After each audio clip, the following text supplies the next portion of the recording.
કેમ છો બધાય? બધા મજામાં હશે? આજે આપણે જોવાના છીએ diabetes mellitus. Okay, so today we are going to see about the diabetes mellitus. What is diabetes? Diabetes, it is a chronic metabolic disorder characterized by hyperglycemia due to defect in insulin secretion, insulin action or the both. इसमें क्या होता है कि insulin का secretion कम हो गया है या तो फिर इंसुलिन की एक्शन जो है वो हमें बराबर नहीं मिल रही है, तो उसकी वजह से क्या होगा, ब्लड के अंदर ग्लूकोज बढ़ जाएगा। उसको हम क्या बोलते हैं, हाइपरग्लाइसेमिया, और इसको हम बोलते हैं डायबिटीज मेलिटस। और अगर इंसुलिन बराबर तरीके से काम नहीं करता या तो फिर कम होगा तो क्या होगा, उसकी वजह से हमारे बॉडी के अंदर कार्बोहाइड्रेट, लिपिड, प्रोटीन का जो मेटाबॉलिज्म है वो अच्छी तरह नहीं हो पाएगा। और अगर वो अच्छी तरह नहीं हो रहा है तो उसकी वजह से पर्सन के बहुत सारे ऑर्गन्स में इफ़ेक्ट आएगी, जैसे कि आई है, किडनी है, उसके न्यूरॉन्स है, हार्ट है, ब्लड वेसल है। अभी हम इसकी इटियोलॉजी की बात करें, इसमें जो है इटियोलॉजी कम पैथोजेनेसिस दोनों साथ में है, ठीक है। तो इटियोलॉजी और पैथोजेनेसिस में first one, it is a type 1 diabetes. Type 1 diabetes क्या है, ये autoimmune destruction of the beta cell है। इसमें क्या होता है कि हमारी बॉडी जो है वो ऐसे एंटीबॉडी बनाएगी, वो जो है एंटीबॉडी भूल जाएगी कि हमारे जो बीटा सेल है वो काम के है, तो फिर वहाँ जाके उसके साथ वो अटैच हो जाएगी और उसको क्या कर देगी, डिस्ट्रक्ट कर देगी, तोड़ देगी। और बीटा सेल का मेन काम क्या है, इंसुलिन बनाना। तो इंसुलिन बनना क्या हो जाएगा, बंद हो जाएगा। इंसुलिन नहीं होगा तो पर्सन को क्या हो जाएगा, डायबिटीज मेलिटस हो जाएगा। और ये वाले डिजीज़ को हम ऑटो इम्यूनिटी बोलते हैं। और ऑटो इम्यूनिटी का मतलब क्या है, हमारी इम्यूनिटी भूल जाती है कि हमारे बॉडी के कौन से प्रोटीन और जो भी सेल्स है वो काम के हैं, उसको भी वो डिस्ट्रक्ट कर देगी। फिर जीनेटिकली भी रहता है, HLA अगर जीन बराबर से काम नहीं करता, HLA का फुल फॉर्म होता है ह्यूमन ल्यूकोसाइट एंटीजन, ठीक है। तो उसकी वजह से भी हो सकता है। फिर अगर पर्सन को वायरल इन्फेक्शन है, जैसे कि कोक्सा की वायरस है, मम्स के वायरस है, रूबेला के वायरस है, उसकी वजह से भी हमें टाइप 1 डायबिटीज़ हो सकता है, वो भी बीटा सेल को डिस्ट्रक्ट कर सकते हैं। फिर बहुत सारी एंटीबॉडीज़ है, आगे हम इसका भी एग्जाम्पल लेंगे। बहुत सारी एंटीबॉडी है, जैसे कि कौन कौन सी, जैसे कि ICA, आइसोलेट सेल एंटीबॉडी। फिर GAD, glutamic acid decarboxylase antibody. IAA, insulin auto antibody. ये तीनों की तीनों एंटीबॉडी क्या करेगी, ये भी ऑटो इम्यून एंटीबॉडीज़ है, वो हमारे बीटा सेल को डिस्ट्रक्ट कर देगी और उसकी वजह से इंसुलिन बनना कम हो जाएगा। फिर टाइप 2 डायबिटीज़ मेलिटस, मेनली तो जो है वो जीनेटिकली स्ट्रॉन्गली फैमिली रिलेटेड है। अगर पर्सन के दादा दादी, मम्मी पापा, अगर उनको डायबिटीज़ हुआ है तो पर्सन को भी डायबिटीज़ होने के चांसेस हैं। Second one, obesity. ओबेसिटी की वजह से क्या होगा, पर्सन के ब्लड के अंदर फ्री फैटी एसिड बढ़ जाएगा, ट्यूमर नेक्रोसिस फैक्टर अल्फा बढ़ जाएगा। रेजिस्टिन की वजह से पर्सन को इंसुलिन का रेजिस्टेंस होगा। इंसुलिन का रेजिस्टेंस का मतलब क्या है कि हमारे बॉडी में जो इंसुलिन है, इंसुलिन करता क्या है, वो क्या करता है, ब्लड ग्लूकोज लेवल को वो क्या करता है, कम करता है। ब्लड के अंदर ग्लूकोज का लेवल है वो कम करता है। पर इसमें क्या होता है कि इंसुलिन की जो इफ़ेक्ट है, इफ़ेक्ट क्या हो जाती है, कम हो जाती है। इंसुलिन जितना भी हो बट उसकी इफ़ेक्ट ही नहीं आएगी, तो ब्लड ग्लूकोज लेवल जितना कम होना चाहिए उतना नहीं कम होगा, और हमारा ब्लड ग्लूकोज लेवल क्या होगा, बढ़ जाएगा। और ब्लड ग्लूकोज लेवल बढ़ता है तो उसको ही हम क्या बोलते हैं, डायबिटीज मेलिटस बोलते हैं। फिर और टाइप 2 में कौन कौन से हैं, मसल और adipose tissue fail to uptake glucose. अभी हमारे जो मसल्स है, एडिपोज टिश्यूज़ है, वो मसल और एडिपोज टिश्यू क्या करते हैं कि जो ब्लड है, मान लो कि ये हमारी ब्लड वेसल है, उसके अंदर ग्लूकोज है, वो ग्लूकोज को क्या क्या करते हैं, उसके अंदर ले लेते हैं। हमारे जो भी मसल्स रहेंगे उसको अंदर ले लेंगे। पर उसकी अगर इनएबिलिटी हो जाए तो उसकी वजह से भी ब्लड वेसल के अंदर ग्लूकोज का लेवल क्या होगा, बढ़ जाएगा।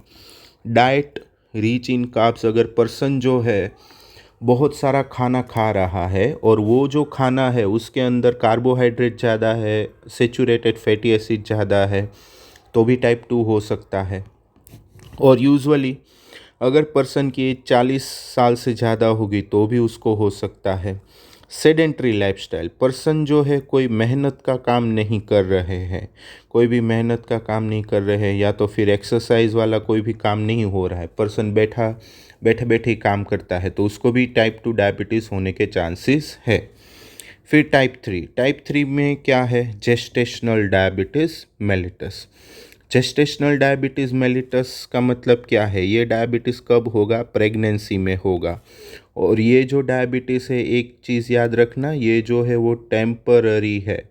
अगर पर्सन की प्रेगनेंसी चली जाए तो उसके बाद जो है ये पर्सन को डायबिटीज़ भी क्या होगा, चले जाएगा। और ये किसकी वजह से होता है, due to the various hormonal changes. Hormones like cortisol है, प्लासेंटा लैक्टोजन है, प्रोजेस्टेरोन है, उसकी वजह से क्या होता है कि इंसुलिन का रेजिस्टेंस होता है, इंसुलिन को जितना काम करना चाहिए उतना काम उसको करने नहीं देते, और उसकी वजह से ब्लड ग्लूकोज लेवल क्या होगा, बढ़ जाएगा। फिर अनदर फोर्थ टाइप कौन सा है, secondary diabetes mellitus. Secondary diabetes mellitus किस चीज़ की वजह से हो सकता है, जैसे कि पर्सन को पेंक्रियाटाइटिस है। पेंक्रियाटाइटिस मतलब पेंक्रियास के अंदर इन्फ्लामेशन हो गया, या तो फिर पेंक्रियाटिक कार्सिनोमा मीन्स पेंक्रियास का कैंसर है, या तो फिर सिस्टिक फाइब्रोसिस। सिस्टिक फाइब्रोसिस ऐसा डिजीज़ है जो यूजुअली हमारे लंग्स है, हमारे हार्ट है, डाइजेस्टिव सिस्टम है, उसको क्या करता है, उसको डैमेज करता है, उसकी वजह से भी पर्सन को डायबिटीज़ हो सकता है। फिर कुशिंग सिंड्रोम। कुशिंग सिंड्रोम में क्या होता है कि कोर्टिजोल का लेवल बढ़ जाता है। आगे भी प्रेगनेंसी में भी बोला था कि कोर्टिजोल का लेवल बढ़ेगा तो डायबिटीज़ मेलिटस होगा। एक्रोमेगाली देखो, मेगा मीन्स बड़ा। पर्सन की हाइट जो है वो बढ़ जाती है, किसकी वजह से, बोन की साइज़ और वो बढ़ जाएगी, तो उसकी वजह से भी पर्सन को डायबिटीज़ हो सकता है। फियोक्रोमोसाइटोमा को हम सिंपल ये बोलते हैं कि नॉट लीवर, हमारी जो भी किडनी के ऊपर जो हमारी ग्लैंड है, एड्रीनल ग्लैंड के अंदर उसके जो सेल्स है, सेल्स के नंबर इंक्रीज हो गए तो कोर्टिजोल बढ़ेगा, और कोर्टिजोल बढ़ने की वजह से पर्सन को डायबिटीज़ होगा। हाइपरथायरॉयडिज्म, पर्सन में T3 और T4 की इफ़ेक्ट बढ़ जाएगी तो भी पर्सन को डायबिटीज़ मेलिटस हो सकता है। फिर बहुत सारे ड्रग्स है, वो ड्रग लेने की वजह से भी पर्सन को ब्लड ग्लूकोज लेवल क्या हो सकता है, इंक्रीज हो सकता है। एग्जाम्पल्स आर थायराइड ड्रग्स जो हम हाइपरटेंशन में यूज़ करते हैं, ग्लूकोकोर्टिकोइड है जिसको हम स्टेरॉइड्स बोलते हैं, उसका यूज़ हम अस्थमा में और उसमें करते हैं। फेनिटोइन है, फेनिटोइन का यूज़ जो है हम एपिलेप्सी और उसमें करते हैं। एंटी रेट्रोवायरल थेरापी, जो HIV एड्स की जो थेरापी है उसमें जो भी ड्रग्स हम यूज़ करते हैं तो भी पर्सन को डायबिटीज़ मेलिटस हो सकता है। So this is a etiology and pathogenesis of diabetes mellitus। अभी हम सिम्टम्स की बात करते हैं। अभी देखो डायबिटीज़ में क्या हो रहा है कि ये जो है हमारी ब्लड वेसल है, ब्लड वेसल के अंदर ग्लूकोज है, और ये हमारे सेल है, कोई भी सेल है उसके अंदर ग्लूकोज जाना चाहिए। तो क्या होगा, ब्लड ग्लूकोज लेवल क्या होगा, डाउन होगा। पर डायबिटीज़ में क्या हो रहा है, ये जा नहीं रहा है, तो उसकी वजह से ब्लड ग्लूकोज लेवल क्या हो रहा है, बढ़ रहा है, और सेल के अंदर ग्लूकोज का लेवल क्या हो रहा है, कम हो रहा है। तो उसकी वजह से क्या होगा, सेल ये बोलेगा कि मुझे ग्लूकोज नहीं मिल रहा है, तो क्या करो। तो ब्रेन ऐसा सोचेगा कि पर्सन खाना नहीं खा रहा है, तो पर्सन को क्या होगा, पोलीफेजिया होगा। पोलीफेजिया का मतलब क्या है, पर्सन को भूख लगती रहेगी। फिर उसको पोलीडिप्सिया होगा। पोलीडिप्सिया मीन्स पर्सन को पानी पीने का जो रेट है वो बढ़ जाएगा, क्योंकि वो बहुत सारा पानी पीता रहेगा, और पानी पीते रहने की वजह से पर्सन को पोलीयूरिया हो जाएगा। पोलीयूरिया मीन्स पर्सन का यूरिनेशन का जो रेट है वो बढ़ जाएगा। फिर अभी देखो, ग्लूकोज ही नहीं जा रहा है सेल के अंदर, तो सेल के अंदर की जो भी फैट और वो सब है वो चीज़ सेल क्या कर लेगा, यूज़ कर लेगा। सेल जो है ग्लूकोज और वो सब चीज़ को यूज़ कर लेगा, तो उसकी वजह से क्या होगा, पर्सन का वेट लॉस होगा। फिर दूसरे सिम्टम्स क्या है कि अभी देखो, सेल के पास ग्लूकोज है ही नहीं। अगर सेल के पास ग्लूकोज ही नहीं है तो उसके पास एटीपी ही नहीं होंगे। एटीपी नहीं होगा तो पर्सन के पास क्या नहीं रहेगी, एनर्जी ही नहीं रहेगी। तो person feels the फैटिक, person feels the weakness. फिर पर्सन का जो है ब्लड विजन हो जाएगा। पर्सन की जो रेटिना है, रेटिना के अंदर ग्लूकोज डिपॉजिट होगा, तो उसकी वजह से ब्लड विजन होगा। वुंड हीलिंग, जो भी डायबिटीज़ के पेशेंट है उसमें हमेशा वुंड हीलिंग का प्रॉब्लम रहता है। वुंड जो है वो फटाफट हील नहीं होता है। फिर ब्रेन के अंदर अगर ग्लूकोज नहीं जा रहा है, ब्रेन के अंदर अगर ग्लूकोज नहीं है, तो ब्रेन क्या हो जाएगा, इरिटेट हो जाएगा, पर्सन का मूड चेंज हो जाएगा, पर्सन को नमनेस लगेगी। ठीक है, नमनेस, और पर्सन को टिंगलिंग इन एक्सट्रीमिटीज़। ये कैसे होता है, क्योंकि हमारे जो एक्सट्रीमिटीज़ है, हमारे हैंड्स है, फिर लेग्स है, अगर उसके अंदर ग्लूकोज नहीं जा रहा है तो उसके पास एनर्जी नहीं है। अगर उसके पास एनर्जी ही नहीं है तो वहाँ पे हमें क्या देखने को मिलेगा, टिंगलिंग सेंसेशन देखने को मिलेगा। ठीक है, फिर दूसरे कौन कौन से कॉम्प्लिकेशंस है, डायबिटिक कीटोएसिडोसिस। डायबिटिक कीटोएसिडोसिस क्या है कि अभी देखो, हमारा जो सेल है, सेल के अंदर ग्लूकोज नहीं है। सेल के अंदर ग्लूकोज नहीं है तो ग्लूकोज क्या करेगा, लिपिड का मेटाबॉलिज्म करेगा। लिपिड का मेटाबॉलिज्म करेगा तो उसके बदले में हमें क्या मिलता है, कीटोन बॉडीज़ मिलती है। तो ग्लूकोज के बदले लिपिड का मेटाबॉलिज्म होने की वजह से कीटोन बॉडीज़ बढ़ेगी, और ये जो कीटोन बॉडीज़ है वो सेल के बाहर आएगी, और फिर वो कहाँ पे जाएगी, हमारे ब्लड वेसल के अंदर जाएगी, और वहाँ पे कीटोन बॉडीज़ क्या होगी, बढ़ जाएगी, और उसको हम क्या बोलते हैं, कीटो एसिडोसिस। क्योंकि इसकी वजह से जो पीएच है, पीएच क्या होगी, डाउन होगी। फिर हाइपर ऑस्मोलार हाइपर ग्लाइसेमिक स्टेट, इसमें क्या होता है कि पर्सन को जो है सीवियर डिहाइड्रेशन हो जाएगा, क्योंकि पर्सन के अंदर जो है पानी नहीं रहेगा, और alter the mental state, person का मेंटल स्टेट ऑल्टर हो जाएगा, उसको गुस्सा आने लगेगा, पर्सन इरिटेट हो जाएगा। High glucose with ketosis, blood के अंदर कीटोन बॉडीज बढ़ जाएगी। So these are the symptoms. Next हम देखते हैं डायग्नोसिस। डायग्नोसिस कैसे करते हैं, जैसे कि नॉर्मली हम बात करें, नॉर्मली पर्सन का ब्लड ग्लूकोज लेवल कितना रहता है, it is in between 100 to 125 ग्राम पर डेसीलीटर। ठीक है, इतना पर्सन का ब्लड ग्लूकोज लेवल रहेगा। ठीक है, अगर दूसरे में हम देखें कि पर्सन का जो नॉर्मल ब्लड ग्लूकोज अगर हम मिली मोलार में देखें तो वो कितना रहता है, 5.6 to 6.9 मिली मोल पर लीटर जितना पर्सन का ब्लड ग्लूकोज लेवल रहता है। ब्लड ग्लूकोज लेवल को हम दो पैरामीटर से हम चेक करते हैं, एक ग्राम पर डेसीलीटर और दूसरा जो है वो मिली मोल पर लीटर। अगर पर्सन का फास्टिंग ब्लड ग्लूकोज लेवल का मतलब क्या होता है कि पर्सन को जो है 12 घंटे क्या रहना है, भूखे रहना है, उसके बाद पर्सन का ब्लड ग्लूकोज लेवल चेक करना है। अगर नॉर्मल पर्सन है तो उसका ब्लड ग्लूकोज लेवल कैसा आएगा, 100 से क्या आएगा, 100 से वो नीचे आएगा, या तो फिर 5.6 से वो क्या आएगा, नीचे आएगा। पर अगर पर्सन को डायबिटीज़ है तो वो 126 mg पर डेसीलीटर से ज़्यादा है, देखो more than and equal to है, या तो फिर 7 मिलीमोल पर लीटर से ज़्यादा होगा तो हम डायबिटीज़ बोल देंगे। फिर 2 आवर प्लाज्मा टेस्ट हम करते हैं जिसको हम बोलते हैं OGTT। OGTT में क्या है कि हम जो है पर्सन को स्पेसिफिक ग्लूकोज का सॉल्यूशन हम देते हैं, उसको पीने के लिए देते हैं। फिर 2 घंटे तक हम उसका ब्लड ग्लूकोज लेवल मेजर करते हैं। तभी जो है अगर पर्सन का ब्लड ग्लूकोज लेवल 200 mg पर डेसीलीटर से ज़्यादा हुआ 2 घंटे में तो पर्सन को हम डायबिटीज़ बोल देंगे, या तो फिर 11.1 मिलीमोल पर लीटर से ज़्यादा हुआ तो भी हम डायबिटीज़ पर्सन को बोल देंगे।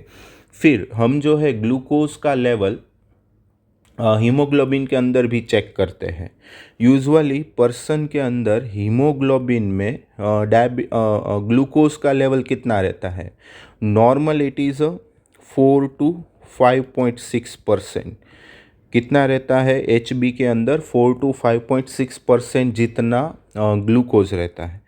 पर अगर हम चेक करें HbA1c, उसके हीमोग्लोबिन के अंदर ग्लूकोज का लेवल चेक करें और वो 6.5% से ज़्यादा हुआ तो हम पर्सन को क्या बोल देंगे, डायबिटीज़ का पेशेंट है, हम उसको ये बोल देंगे।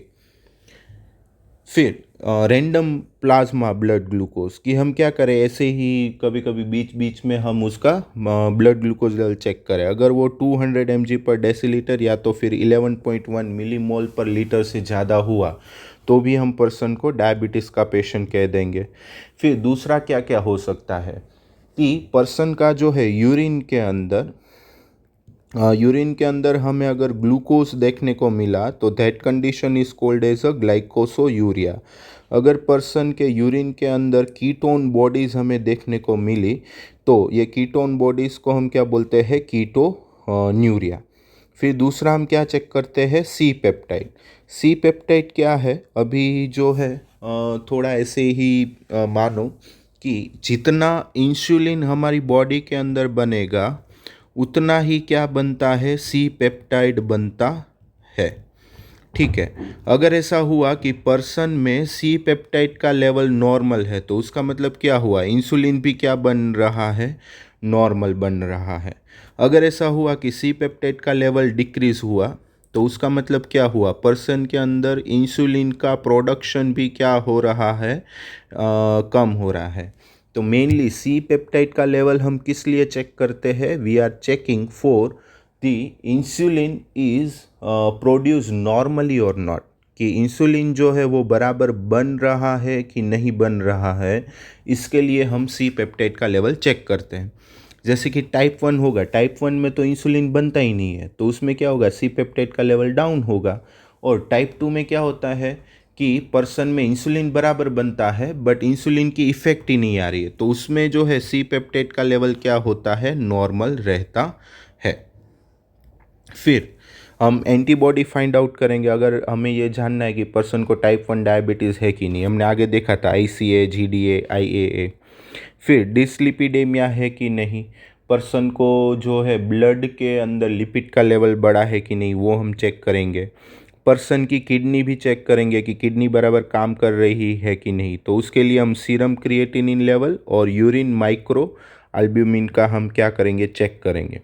और डायबिटीज़ की वजह से पर्सन की रेटिना भी क्या होती है, बिगड़ती है, तो उसके लिए हम क्या करेंगे, फंडोस्कोपी करेंगे और पर्सन की रेटिना देखेंगे कि रेटिना बराबर काम कर रही है कि नहीं कर रही है।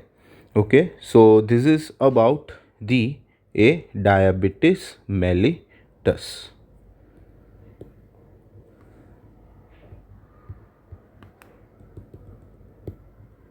Okay, thank you very much.